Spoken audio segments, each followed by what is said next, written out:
శాంతి. మనుషుల్లో ఈ వికృత ఘోష లేకుండానే కళ్యాణ నరసింహుడు ఇక్కడ వెలసింది.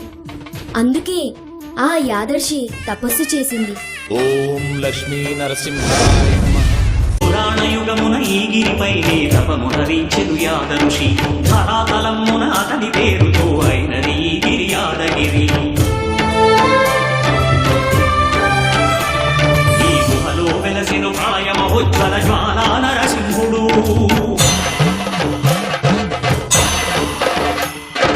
భక్తాభీష్టములన్నీ తీర్చే లక్ష్మీ నరసింహుడు.